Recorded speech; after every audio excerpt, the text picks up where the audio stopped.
Abra sua Bíblia em 1 Tessalonicenses, capítulo 4. 1 Tessalonicenses, capítulo 4. Quero lembrá-los que nós estamos em cada culto de ceia. Este ano nós estamos estudando um aspecto, um parágrafo, algo relacionado ao pacto de compromisso da igreja. Cada membro, e é bom que você, membro da Segunda Igreja Batista em Goiânia, saiba disso ou se lembre disso. Cada membro da igreja, ao tornar-se membro da igreja, assume um pacto. Não é decorativo, portanto, nas costas do certificado de batismo de cada crente batista, a transcrição do que nós chamamos de pacto de compromisso da igreja. E hoje eu quero voltar sua atenção para o parágrafo de número 3 do nosso pacto. Parágrafo de número 3. André, consiga para mim uma cópia do boletim, por favor, com o pacto. Antes de nós mergulharmos no terceiro parágrafo, eu quero pensar com você um pouco sobre o tipo de crente que o pacto produz, ou se preocupa em produzir e manter. E quero também hoje à noite mostrar para você que o que nós estamos resgatando em termos de história e tradição batista não é invenção de homens, é algo que os apóstolos já tinham como hábito, e Paulo deixa isso muito claro nos 2 primeiros versículos do capítulo 4 de 1 Tessalonicenses. Sempre existiu entre os crentes membros de uma igreja local, desde o início, na igreja primitiva, e aqui a igreja de Tessalônica nos dá um vislumbre desta realidade, sempre existiu um compromisso, um pacto do povo com Deus e do povo uns com os outros. Um pacto vertical, eu e Deus, um pacto horizontal, eu e o meu irmão, membro da mesma família de fé. Não há como existir igreja se não for na forma pactuada. Então, 1 Tessalonicenses, capítulo 4, de 1 a 2, eu quero que você preste atenção, leia comigo, e preste atenção no que Paulo escreve aqui. Ele está caminhando para a conclusão da carta e ele diz: finalmente, irmãos, pedimos e exortamos, pedimos e incentivamos, em nome do Senhor Jesus, que vivam para agradar a Deus, conforme lhes instruímos. Vocês já vivem desse modo e os incentivamos a fazê-lo ainda mais, pois se lembram das instruções que lhes demos pela autoridade do Senhor Jesus. O que Paulo está dizendo aqui é que todo mundo precisa ser exortado. Todo mundo. Às vezes nós cometemos o erro de pensar que as únicas pessoas que precisam ser exortadas, o erro de achar que as únicas pessoas que devem ser chamadas para prestar contas, são aquelas que já estão com um pé no pecado. A gente pensa que se uma pessoa está bem, a única coisa de que ela precisa é ser elogiada, ou talvez não precisa dizer nada para ela, palavra nenhuma. Por quê? Porque a gente tende a achar que exortações, sugestões, apelos, advertências, chamados à responsabilidade são coisas para desviados, para rebeldes. Mas é um erro nós pensarmos assim, por 2 motivos. Primeiro, a experiência, e segundo, a Bíblia. Tanto a experiência como a Bíblia nos ensinam que todo cristão precisa de exortação. Exortação regular, desafio constante, chamado à responsabilidade, estímulo, inspiração, advertência, cuidados. Quer ver uma coisa? Quantas não são as pessoas que sozinhas, sem exortação, sem estímulo, sem encorajamento, essas pessoas se esfriam na fé e se desviam do caminho de Jesus. Infelizmente, gente, ao nosso redor há uma dezena de gente assim. Gente que foi se encaramujando, que não recebeu mais ou não aceitou mais qualquer tipo de exortação. E aqui eu abro um parêntese para dizer, o crente saudável, ele recebe a exortação, porque ele sabe que ele precisa dela como um tônico para a alma. Inúmeros são os casos que poderiam ter sido evitados se as pessoas envolvidas estivessem inseridas num ambiente de prestação de contas, de estímulo à santidade. Ou seja, se elas estivessem assíduas nas reuniões ou nos cultos da igreja, participando ativamente em algum pequeno grupo, ou em algum departamento da igreja onde se cultiva uma atmosfera de exortação mútua, de cuidado de todo tipo. Quantos casos nós poderíamos ter evitado de pessoas abandonando a fé se elas tivessem sido exortadas com regularidade? Meu povo, viver cada um por si não é a abordagem bíblica.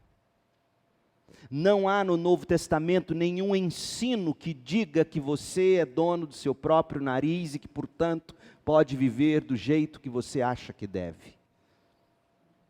Esse não é o ensino neotestamentário, não é o ensino bíblico. Quando nós lemos as Escrituras, a gente descobre que os autores bíblicos, eles não entram na vida das pessoas somente quando a vida delas está desmoronando. A gente viu aqui nesse texto que os apóstolos também tinham o costume de entrar na vida das pessoas quando tudo ia bem. Eles exortavam, eles estimulavam, eles incitavam, eles encorajavam uns aos outros a continuar a viver e a fazer o bem. E a fazer isso cada vez melhor. Leia de novo e ouça o que Paulo está dizendo. Veja que Paulo está aqui exortando não pessoas que estavam com um pé no pecado. Pelo contrário.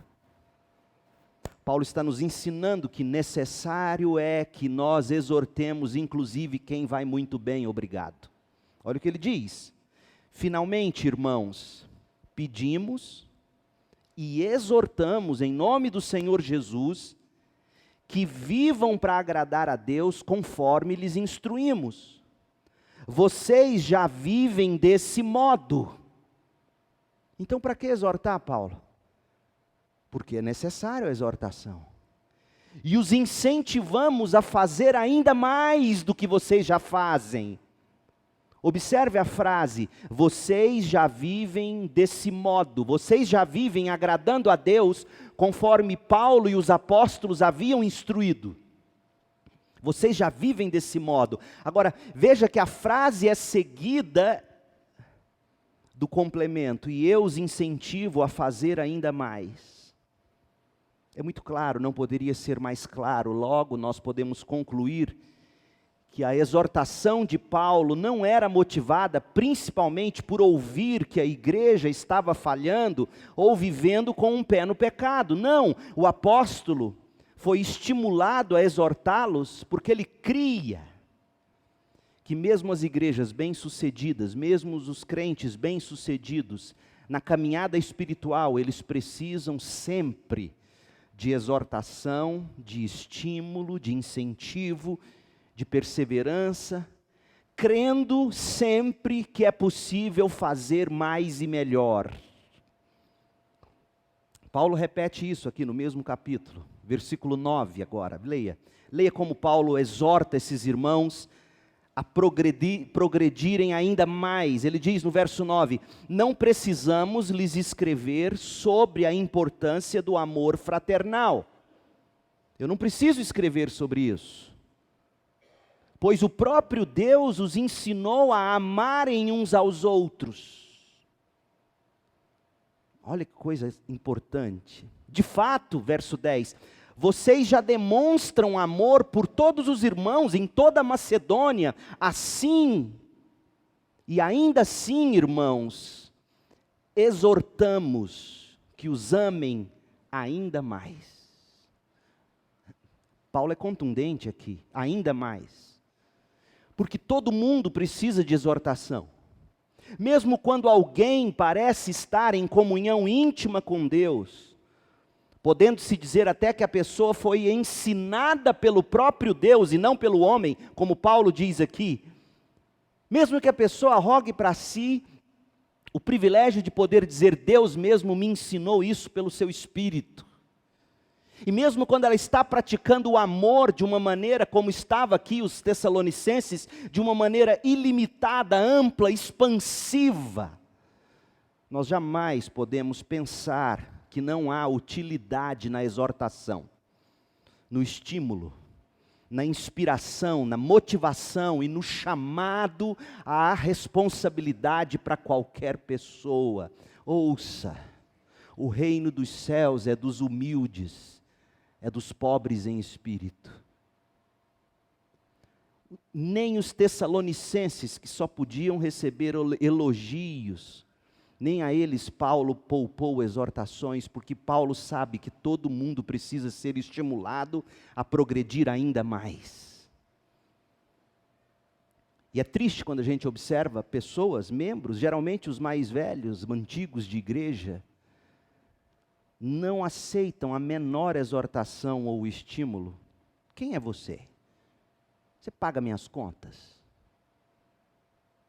E a Bíblia é muito clara. Os tessalonicenses estavam sendo ensinados pelo próprio Deus a amar uns aos outros. É o que Paulo diz no capítulo 4, verso 9, que a gente leu.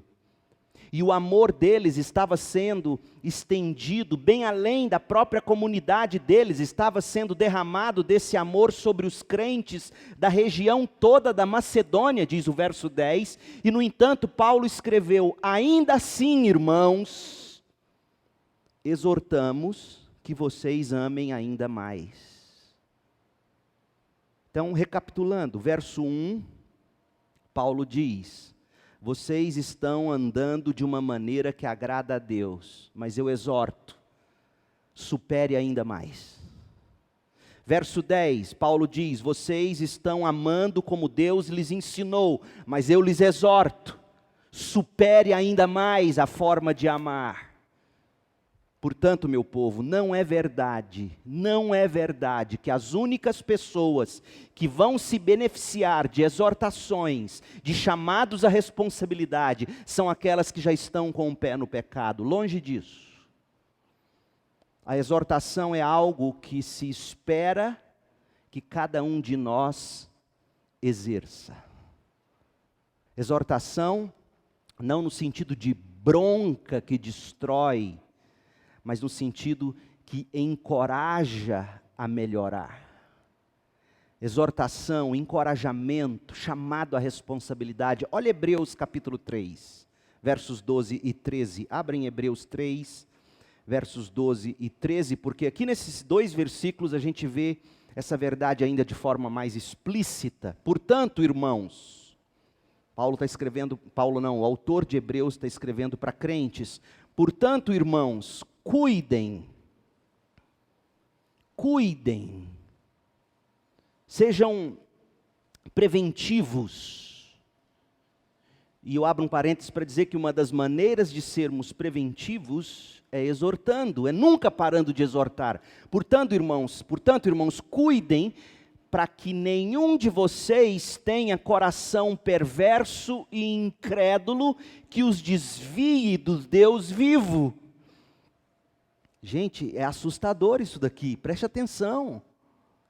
É possível que irmãos passem a ter coração perverso, coração incrédulo, coração que se desvia do Deus vivo. E o autor de Hebreus diz, cuidado, irmãos.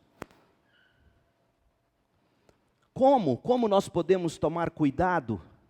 E aí ele responde no verso seguinte, exortem uns aos outros todos os dias, Essa é a maneira de se manter um coração que não é perverso, que não é incrédulo, que não se desvia do Deus vivo. Por isso que uma das características principais de quem vai tendo o coração pervertido e endurecido e incrédulo é que ele ou ela vai se afastando da comunhão, de forma que ele ou ela não aceita ninguém chegar perto. E o autor de Hebreus diz: irmãos, cuidado, porque é plenamente possível você vir a ter um coração perverso, um coração incrédulo, um coração que se desvia do Deus vivo, e a única maneira, a maneira de Deus manter o coração da gente correto, é através da advertência ou da exortação mútua, diária, enquanto o dia é hoje, para que nenhum de vocês seja enganado pelo pecado e fique endurecido. A carta aos Hebreus é uma carta delicada, porque alguns vão pegar este e outros textos de Hebreus e vão tentar defender que crente perde salvação. Não, não é isso.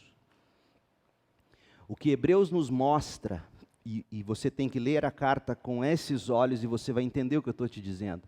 O que Hebreus nos mostra é que a pessoa vai mostrar que ela é crente mesmo e sempre foi crente, se ela se mantiver perseverante através do ministério de exortação mútua. Aqueles que aceitam exortação, aqueles que aceitam correção, aqueles que aceitam estímulo, aqueles que recebem a palavra do irmão, aqueles que se mantêm no percurso darão provas de que são salvos e que utilizaram-se dos meios de graça de Deus, a saber, a comunhão da igreja, para poder perseverar até o fim. Esses deram prova, esses são salvos. Agora, aqueles entre os irmãos que foram permitindo o coração se tornar perverso, incrédulo, enganado pelo pecado, endurecido, esses que ao longo da caminhada vão abandonar a peregrinação, esses darão provas de que na verdade nunca foram convertidos, apenas se encantaram com algum conceito cristão. Então, trocando em miúdos, o que nós lemos em Hebreus, o que nós lemos em Tessalonicenses, o que nós podemos dizer é o seguinte: ninguém correu tão bem a corrida, ou chegou tão longe no percurso, que possa dizer: eu não preciso de exortação, eu não preciso de prestação de contas, eu não preciso de advertência de ninguém, eu não preciso de encorajamento, eu não preciso ser chamado à responsabilidade. Ninguém pode dizer isso, porque todos nós precisamos de exortação. Então entenda isso. Por que é importante alguém ser membro de uma igreja? E aqui vai uma resposta importantíssima e que tantas vezes é negligenciada. A importância de membresia numa igreja local está, dentre outras coisas, no fato de que ao me tornar membro de uma igreja, eu presto sim contas de como eu vivo. Eu recebo sim estímulo, exortação, e eu também repasso estímulo e exortação, e eu entendo o ministério do encorajamento mútuo, e eu entendo que essa é a forma de Deus utilizar de meios para nos manter perseverantes. Por que a gente precisa de igreja, se igreja não salva? Porque Deus idealizou a igreja como um meio de nós nos exortarmos. E aqui eu posso ser um pouco duro, mas eu creio que eu estou sendo coerente com o texto bíblico. Tanto de Tessalonicenses, como de Hebreus e outros tantos que eu poderia citar. Crente que se esquiva e que recusa exortação, precisa examinar o coração para saber se de fato estão na fé. Sinceramente.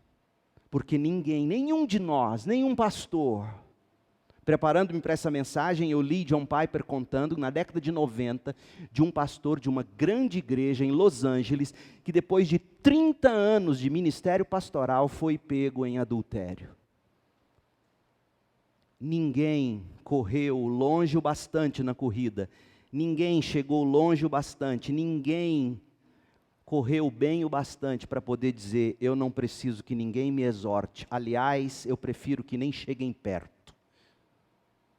Essa não é uma prática bíblica. E deixa eu te dizer, uma das coisas que mais fere o coração de um pastor. E ao longo desses 20 anos eu tenho visto isso de novo e de novo. Aqui, em Campinas, com os colegas com quem eu converso, a coisa que mais entristece um coração de um pastor é uma ovelha que, no buraco, precisando da exortação, do estímulo, da palavra, ela vira e diz: não quero, não aceito, assim não. Como isso é comum, infelizmente. E o meu desejo é criar entre nós uma cultura onde a gente valorize sim a exortação, a prestação de contas, a advertência, o encorajamento, o chamado à responsabilidade. Porque é isso que Paulo faz em 1 Tessalonicenses 4, é isso que Hebreus diz que a gente tem que fazer. Então, o que nós temos aqui, e eu quero rapidamente mostrar isso para vocês, antes de mergulhar no pacto. O que Paulo fez em Tessalonicenses 4, é mostrar para nós como a gente deve usar o nosso pacto de compromisso. E aqui ele age de 4 maneiras. O que Paulo faz aqui, ao exortar os tessalonicenses, é nos dar um modelo de exortação, um modelo de prestação de contas. E principalmente, Paulo nos ensina a maneira pela qual a igreja, a Segunda Igreja Batista em Goiânia, pode usar o pacto, estimulando a fé uns dos outros, estimulando a esperança uns dos outros, estimulando uns aos outros a prática do amor e das boas obras. Primeira coisa, Paulo diz que existe sim uma maneira de andar que agrada a Deus. Num mundo onde tudo é relativo, onde cada um faz o que dá na cabeça, onde cada um interpreta a Bíblia ao seu próprio modo, infelizmente, Paulo vem e diz: olha, eu quero exortar vocês dizendo que vocês devem viver para agradar a Deus. Ele diz isso aí no verso 1. Vivam do modo que agrada a Deus, ou andem do modo que agrada a Deus. Sejam como Enoque, andem com Deus. Andem com Deus de forma a Deus a qualquer momento chamar você, como foi o caso com Enoque. E o que Paulo está nos ensinando, segundo a Igreja Batista em Goiânia, é que existe uma maneira de andar ou de viver que agrada a Deus. Em contrapartida, Paulo está dizendo que nós não temos como agradar a Deus vivendo de qualquer jeito, seguindo o nosso próprio coração. E como eu tenho visto pessoas cada vez mais ditas evangélicas, vivendo do que o coração diz. Quando a Bíblia diz que o coração é enganoso. Pessoas que constroem filosofias inteiras de vida em cima de autoajuda, de autoafirmação, seguindo o coração, seguindo desejos, seguindo impulsos, seguindo o que dá na cabeça, seguindo todo mundo. E Paulo diz: não, existe um modo de viver que agrada a Deus. Um modo de viver que agrada a Deus. Que modo é esse? Isso me leva à segunda coisa. Paulo agora lembra o que entregou a eles. O modo de viver que agrada a Deus é conforme Paulo os havia instruído. Ele diz no verso 1, conforme eu lhes instruí. Verso 2, se lembram das instruções que lhes demos pela autoridade do Senhor Jesus. O versículo 2 diz que Paulo havia dado instruções que resumiam como eles deviam andar ou viver para agradar a Deus. E o verso 1 diz que os tessalonicenses as haviam recebido. Tinham se submetido a essas instruções e eles viviam de forma a agradar a Deus porque estavam vivendo segundo as instruções do pastor Paulo. E mesmo assim, Paulo diz, eu preciso exortá-los a andar ainda melhor.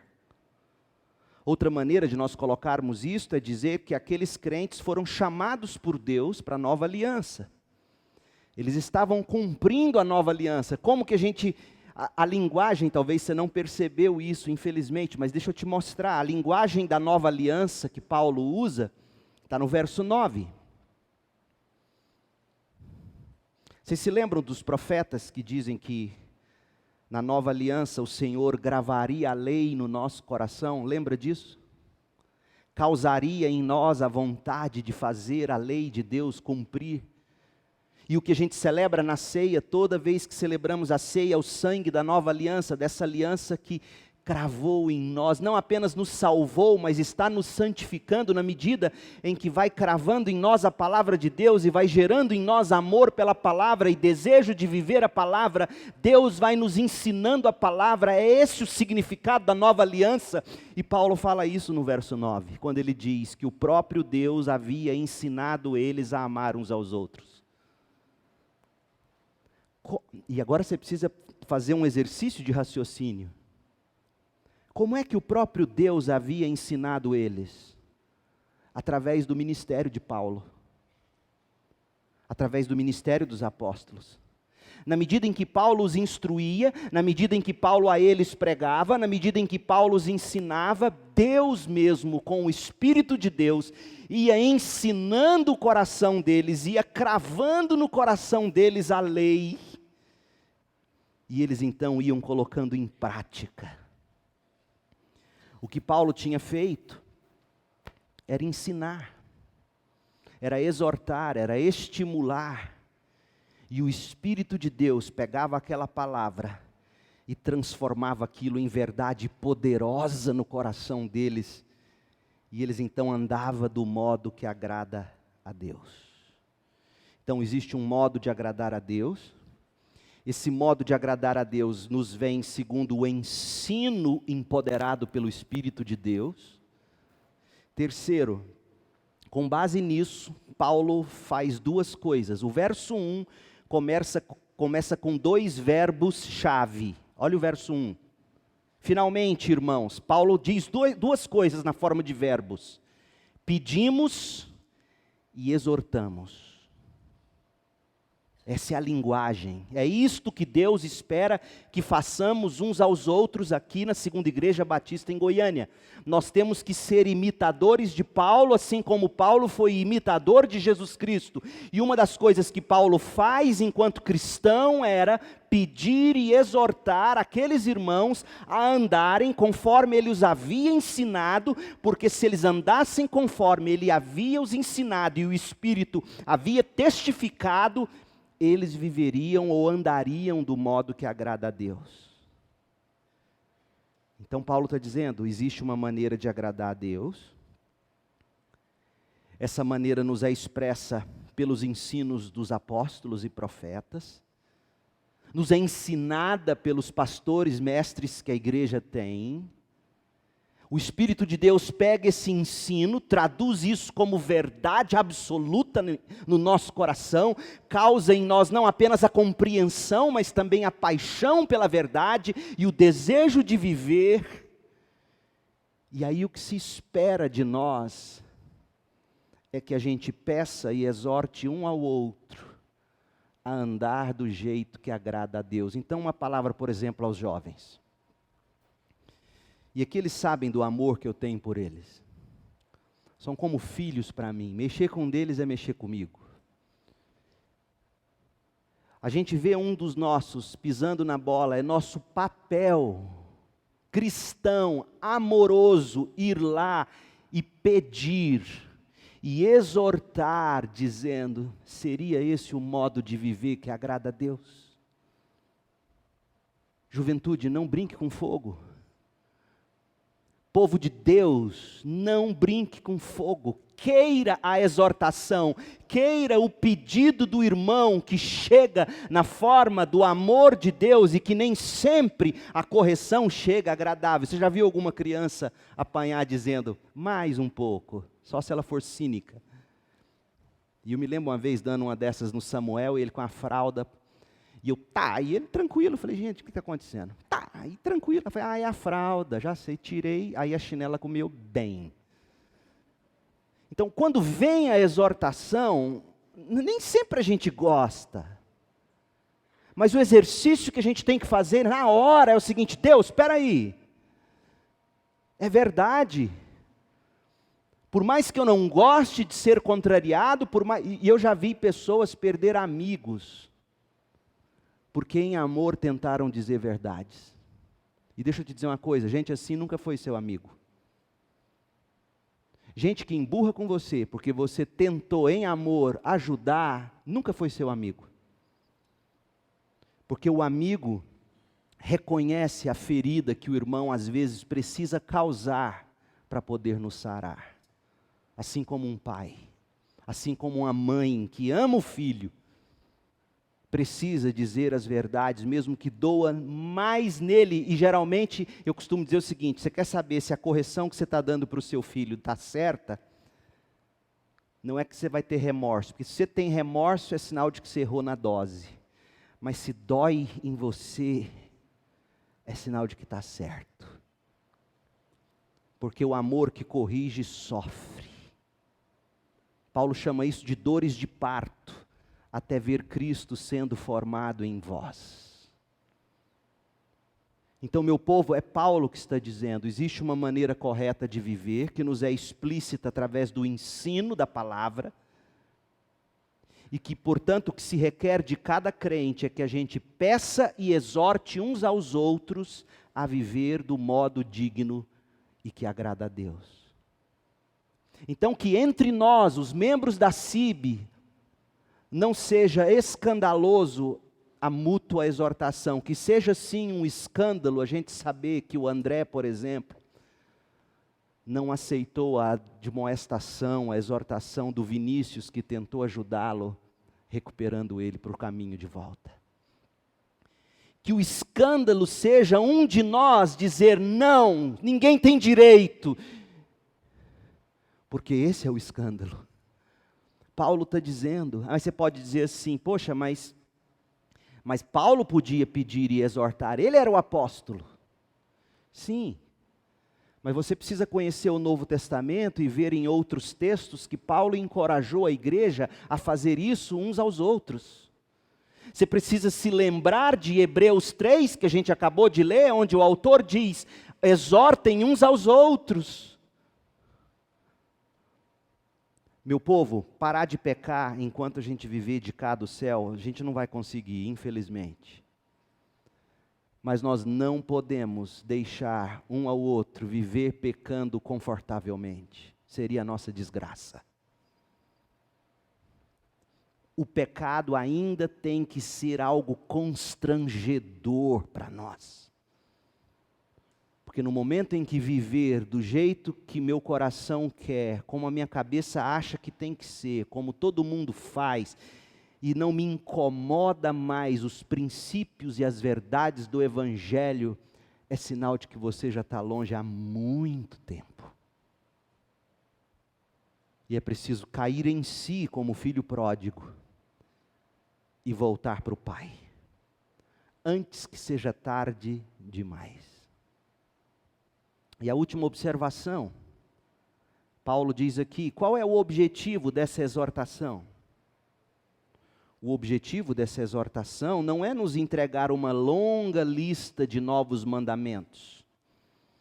Pelo contrário, Paulo vai dizer em Romanos 6, verso 17, da forma de doutrina a que fostes entregues. Existe uma forma de doutrina que nós recebemos dos apóstolos. E essa forma de doutrina é a forma que diz como nós devemos andar ou viver para agradar a Deus. E não só isso, Paulo disse em Tessalonicenses 4, verso 9, que o Espírito de Deus pega essa forma de doutrina e Ele mesmo ensina o nosso coração, Ele mesmo nos empodera, nos capacita. E aí nós somos chamados a pedir e a exortar uns aos outros com uma finalidade. Qual seja? Nós já falamos, está no texto, 1 Tessalonicenses 4, para que a gente ande ainda mais da forma que agrada a Deus. Para que a gente ame ainda mais do que a gente consegue amar hoje. Como é bom a gente ouvir dos outros: poxa, como você cresceu. como você amadureceu, como você chegou longe na caminhada. E como é triste encontrar com pessoas que, em vez de crescerem, decrescem. Meu povo, não ignore o fato de que Deus sim é quem dá o crescimento, eu sei disso. Mas o mesmo Paulo que testificou que é Deus quem dá o crescimento, mostrou as ferramentas que Deus usa para o crescimento que Deus mesmo dá a acontecer. Vocês se lembram? 1 Coríntios 3,6. Paulo plantou, Apolo regou e Deus deu o crescimento. Mas Deus deu o crescimento porque o Paulo pregou, porque o Apolo regou. O crescimento vem de Deus, mas esse crescimento que vem de Deus, ele chega a nós através dos Paulos e Apolos que plantam na nossa vida, que aguam e regam a nossa vida. Não ignorem, portanto, o ministério dos Paulos e Apolos na sua vida. Porque Deus te dará crescimento para que você ande ainda mais e melhor através de homens e de mulheres de fé. Por isso eu repito a você, leia o livro que nós estamos recomendando para a escola de líderes. Quando Deus é pequeno, quando as pessoas são grandes e Deus é pequeno. Então, como é que nós vamos usar o pacto da nossa igreja? Da forma como Paulo nos ensina aqui. Primeiro, a gente precisa conhecer a maneira que se espera de nós. E o que eu tenho tentado mostrar nos estudos sobre o pacto da nossa igreja é que esse documento antigo, do século XIX ainda, que nos chegou através dos primeiros missionários que vieram para o Brasil, esse documento não foi feito da cabeça de homens, são extratos, é o suprassumo dos ensinos do Novo Testamento para nós. Então a primeira coisa que a gente precisa fazer com base em Tessalonicenses 4 é conhecer esse ensino que nos foi entregue, para que a gente possa andar segundo ele, no poder do Espírito. E para que a gente possa também pedir e exortar uns aos outros a nos mantermos nesse trilho, para que a gente possa crescer ainda mais. Meu povo, ninguém está acima de pecar. Ninguém está acima de quebrar o pacto. E a melhor proteção contra o pecado e contra a quebra do nosso pacto não é fazer de conta que está tudo bem. Não é ficar só elogiando, enchendo o ego uns dos outros. A melhor proteção, a melhor vigilância é a exortação mútua. E foi por isso que Paulo pediu e exortou os santos bem-sucedidos de Tessalônica, para que vocês se sobressaiam cada vez mais em amor e santidade. Então eis aqui o nosso pacto. E o nosso pacto, ele não é um documento apenas para decoração. Nós temos dois documentos essenciais, a nossa declaração doutrinária, que diz no que cremos, e o nosso pacto, que diz como nós devemos nos comportar. E o meu desejo, cada vez que lemos juntos o pacto, é que de alguma forma você se sinta solicitado, você se sinta exortado a andar conforme o pacto. Porque assim nós faremos diferença. Numa sociedade onde ninguém mais dá a mínima sobre a forma de viver. Onde existe inclusive lugares em Goiânia que se chamam ou se autodenominam igrejas, dizendo que a graça de Deus deixa você viver de qualquer jeito. Essa sim é a verdadeira liberdade, eles dizem. E isso é caótico. É a destruição. O nosso pacto, pega ele aí e dá uma olhadinha. Nós vamos ler o parágrafo 3. O nosso pacto se divide em 1, 2, 3, 4, 5 parágrafos. O primeiro parágrafo é a introdução ao pacto.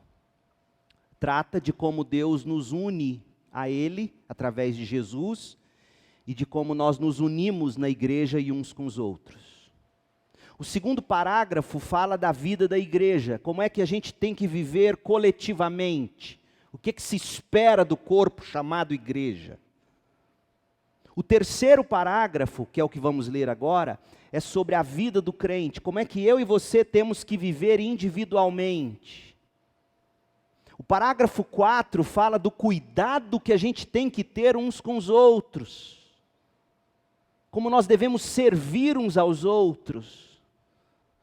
E o último parágrafo trata do compromisso com a igreja, no sentido da consciência que a gente tem da necessidade de se ter uma igreja, porque ele vai falar o seguinte: quando nós deixarmos esta igreja, nós nos comprometemos a unir a outra igreja de mesma fé e ordem, ou seja, o pacto termina dizendo, você precisa de uma igreja. Para quê? Para você viver os princípios do pacto. Veja como é lindo esse documento. Esse documento se preocupa em nos manter vivendo do modo que agrada a Deus. Então, já tendo estudado os parágrafos 1 e 2, deixa eu ler para vocês o parágrafo 3. Comprometemos-nos também a manter uma devoção particular. Ou seja, o pacto está falando do cultivo da vida devocional.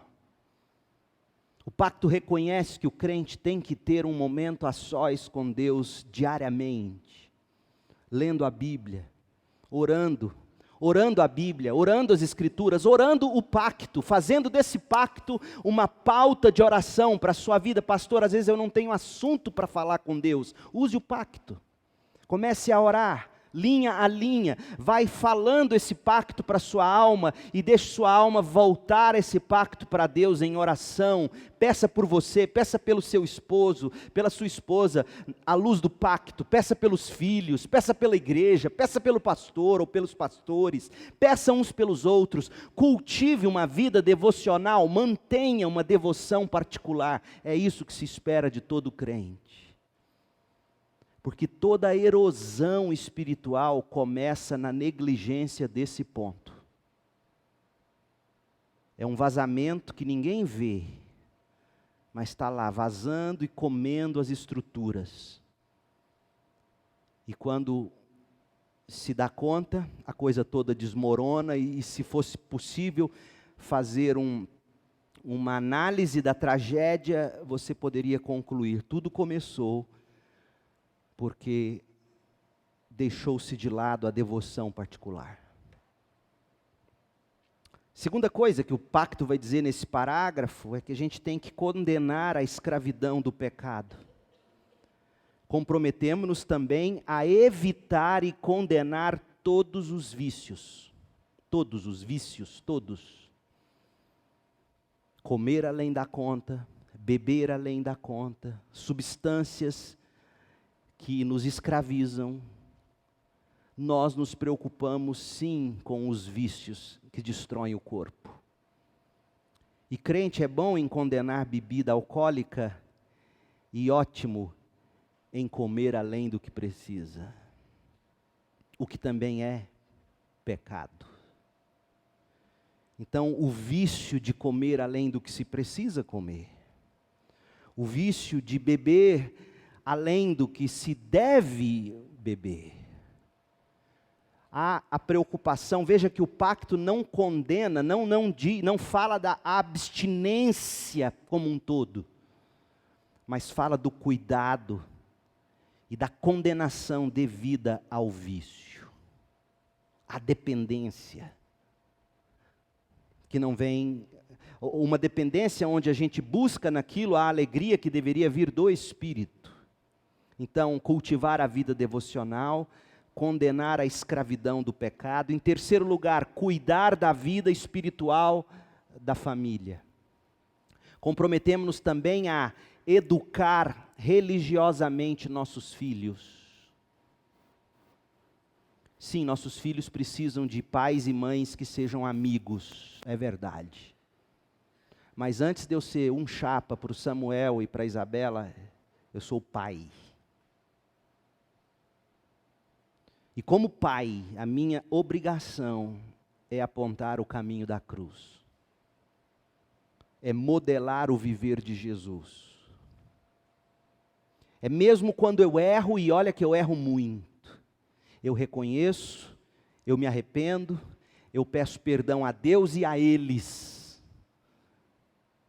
E eles podem testemunhar para vocês das vezes em que eu me vi errando, arrependido, pedindo a eles perdão. Nossos filhos precisam ver em nós não uma perfeição inatingível, porque isso é hipocrisia, não existe isso. Mas nossos filhos precisam ver de nós coerência com o Evangelho. Nossas vidas precisam falar alto para eles. Uma vez eu fui entrevistar alguém que queria se tornar membro da igreja e perguntei, por que você resolveu ser crente e vir para a igreja? Aí o rapaz disse assim, porque eu vejo a vida dos meus pais, é tão bonitinha, é tão perfeita, eu quero uma vida assim. Aí eu falei, meu Deus. Aí eu puxei e falei, mas é só isso? Não, pastor, me ensinaram a ser correto, a ser direito, a ser trabalhador. Falei, ótimo, só isso. Em momento algum, o filho foi capaz de dizer, eu aprendi o Evangelho com meus pais. E olha que os pais eram de igreja. Papai e mamãe, a gente pode ter ensinado o melhor para os nossos filhos. Se nós não ensinarmos o Evangelho, nós vamos ter fracassado. Você não precisa deixar nada para o seu filho. Mas se você deixar para ele uma herança de Evangelho que foi encarnado na sua vida, falado pelos seus lábios, você pode ir em paz para o céu. Então o nosso compromisso é educar os filhos religiosamente, cristocentricamente, evangelicamente. Na cruz, não é educar nossos filhos com regras, com podes e não podes, porque é muito fácil educar filho com podes e não podes. Nós temos que educar nossos filhos à luz do que diz o Evangelho. Então, por exemplo, seu filho chega na idade onde ele quer pôr tatuagem, quer pôr brinco. Pode ou não pode, pai? O que você tem que fazer? Você tem que abrir textos como Romanos capítulo 14 e ler com seu filho. Falar, filho, olha o que está dito aqui. Como é que é isso aqui para você? Eu sei, Paulo lá está falando de comer carne ou beber bebida sacrificada a ídolos, mas ele coloca de uma maneira que vai nos ajudar a responder a maioria das perguntas e dos dilemas que os filhos na adolescência têm, e quando eles chegam com as dúvidas e as questões deles, você precisa chegar com o texto bíblico e dizer, aqui, leia aqui, vamos ler junto. Há coisas, meu filho, ou minha filha, que não são necessariamente pecado, desde que praticadas com fé. Mas essas coisas, Paulo mesmo está dizendo, é entre você e Deus, não é para ser tornadas público. Percebe como que o que a gente precisa como pais e mães não é dizer pode, não pode, sim e não. É ensiná-los a ir para a Bíblia e a encontrar as respostas de Deus. Houve um tempo em que meus filhos não entendiam muito assim, e aí eu tinha que dizer, não pode porque papai não deixa. Mas eles cresceram. Não pode? Será que não pode? Ou pode? Será que pode? Porque é o que a Bíblia orienta. Então papai e mamãe, é árduo, por isso que a gente está com a escola de líderes, Docmus. O que você está esperando que não está lendo os livros? Que não está buscando aprender? Quem disse que seria fácil relacionar-se num casamento, educar religiosamente os filhos? Quem disse que seria fácil? É árduo, é duro, é impossível sozinhos. A gente tem um pacto lá em casa, meus filhos chegam reclamando da escola, do tio, da professora, do irmão da igreja, a primeira coisa que a gente fala é, está certo, ele está certo. Aí nós vamos investigar. E aí, se nós chegarmos à conclusão de que erraram com os nossos filhos, nós vamos tratar. Mas eu nunca ensinei meus filhos a desrespeitar a autoridade nenhuma. Nunca. Sabe por quê? Porque o dia que eu ensinar isso para eles, eu estou ensinando eles que sobre a vida deles não há qualquer autoridade, desde que eles se sintam fazendo o certo. E o coração é enganoso. Não é fácil essa tarefa de educar religiosamente os filhos, mas nós somos chamados a isso. Não é para dar regras, repito, é para levá-los às Escrituras, à coerência bíblica. Então, cultivar a devoção particular, condenar a escravidão, cuidar da vida espiritual da família. Quarto lugar, comunicar o Evangelho. Comprometemos-nos também a procurar a salvação de todo mundo, a começar dos nossos parentes, amigos e conhecidos. Veja, o cartão que nós entregamos domingo passado sobre conquista de almas, o cartão do conquistador de almas, estimulando a igreja, cada membro da igreja a orar por alguém, falar de Jesus, discipular. Outra coisa que o pacto fala nesse parágrafo é a respeito do respeito que nós temos que conquistar daqueles que são de fora. Os outros têm que olhar para nós como gente boa, gente que paga certinho, na hora certa. Gente que tem palavra, gente que promete e cumpre horários, cumpre as regras. Diz assim o nosso pacto, a ser corretos em nossas transações, fiéis em nossos compromissos, exemplares em nossa conduta e diligentes no nosso trabalho secular. Crente trabalhador, crente gente boa, crente confiável, crente respeitável, crente admirável. Falta isso, meu povo. Como é triste ouvir pessoas dizendo, eu não contrato mais crente, eu não faço negócio com crente. Como é triste. Que evangelho é esse que a gente espera transformar o Brasil com ele? Outra coisa, cauterizar a língua ferina, evitar a detração, significa o quê? Depreciação do mérito do outro, é uma linguagem jurídica, evitar depreciar o mérito do outro. Alguém elogia o André para você e você fala, mas o André, já viu isso acontecer? Então, a detração é isso, é você depreciar o mérito que o outro tem. Como nós crentes somos ótimos nisso. Depreciar o outro, difamar o outro. E a Bíblia diz que nós devemos cuidar, e em tudo isso, termina o parágrafo dizendo, sempre e em tudo, visando a expansão do reino do nosso Salvador. Então, meu povo, resumindo, e a gente vai para a mesa. Conheça o pacto, faça desse pacto a sua pauta de oração, leia, releia,